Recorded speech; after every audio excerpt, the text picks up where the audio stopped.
ہماری ویڈیوز دیکھنے کے لیے ہمارے چینل صراط جنت کو سبسکرائب کریں۔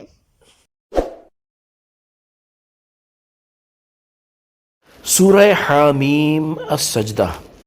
مقام نزول، یہ سورہ مکہ مکرمہ میں نازل ہوئی۔ اس سورت میں 6 رکوع اور 54 یعنی 54 آیتیں ہیں۔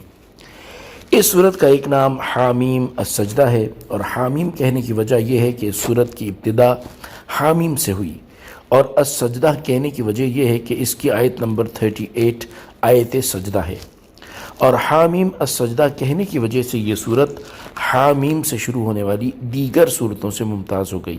اس سورہ مبارکہ کا دوسرا نام فصلت ہے، اور یہ نام اس کی آیت نمبر 3 میں مذکور کلمہ فصلت سے ماخوذ ہے۔ حضرت خلیل بن مرہ رضی اللہ تعالیٰ عنہ فرماتے ہیں، نبی اکرم صلی اللہ تعالیٰ علیہ وآلہ وسلم سورہ تبارک اور سورہ حامیم السجدہ کی تلاوت کیے بغیر نیند نہیں فرماتے تھے۔ اعوذ باللہ من الشیطان الرجیم، بسم اللہ الرحمن الرحیم۔ اللہ کے نام سے شروع جو نہایت مہربان رحمت والا ہے۔ حامیم تنزیل من الرحمن الرحیم۔ حامیم، یہ قرآن بہت مہربان نہایت رحم فرمانے والے کی طرف سے نازل کیا ہوا ہے۔ تفسیر صراط الجنان۔ حامیم یہ حروف مقطعات میں سے ایک حرف ہے، اس کی مراد اللہ تعالیٰ ہی بہتر جانتا ہے۔ تنزیل، نازل کیا ہوا۔ اس آیت میں قرآن مجید کا وصف بیان کرتے ہوئے ارشاد فرمایا گیا کہ یہ قرآن پاک اس اللہ تعالیٰ کی طرف سے سید المرسلین صلی اللہ تعالیٰ علیہ وآلہ وسلم پر نازل کیا ہوا ہے، جو اپنے بندوں پر بہت مہربان اور نہایت رحم فرمانے والا ہے۔ کتاب فصلت آیاتہ قرآنا عربیا لقوم یعلمون۔ یہ عربی قرآن ایک کتاب ہے جس کی آیتیں جاننے والوں کے لیے تفصیل سے بیان کی گئی ہیں۔ تفسیر صراط الجنان۔ اس آیت میں قرآن کریم کے 5 اوصاف بیان کیے گئے ہیں۔ نمبر 1، یہ کلام ایک کتاب ہے۔ کتاب اسے کہتے ہیں جو کئی مضامین کی جامع ہو، اور قرآن کریم چونکہ اولین و آخرین کے علوم کا جامع ہے، اس لیے اسے کتاب فرمایا گیا۔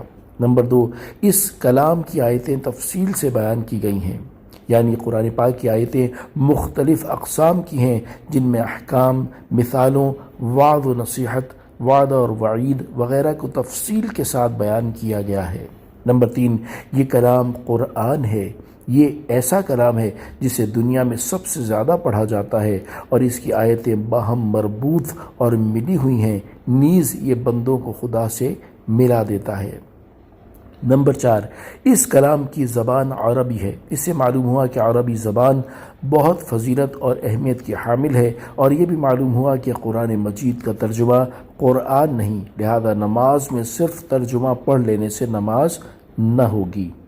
نمبر 5، قرآن مجید کا عربی میں ہونا ان لوگوں کے لیے ہے جن کی زبان عربی ہے، تاکہ وہ اس کے معنی کو سمجھ سکیں۔ ایک تفسیر کے اعتبار سے اس آیت میں قرآن مجید کی 5ویں صفت یہ ہے کہ اس کی آیتیں عرب والوں کے لیے تفصیل سے بیان کی گئی ہیں۔ اہل عرب کا بطور خاص اس لیے ذکر کیا گیا کہ وہ ہم زبان ہونے کی وجہ سے اس کے معنی کو کسی واسطے کے بغیر سمجھ سکتے ہیں، جبکہ دیگر زبانوں سے تعلق رکھنے والوں کو قرآن کریم کے معنی سمجھنے کے لیے واسطے کی حاجت ہے۔ صلو علی الحبیب صلی اللہ تعالی علی محمد صلی اللہ تعالی علیہ وآلہ وسلم۔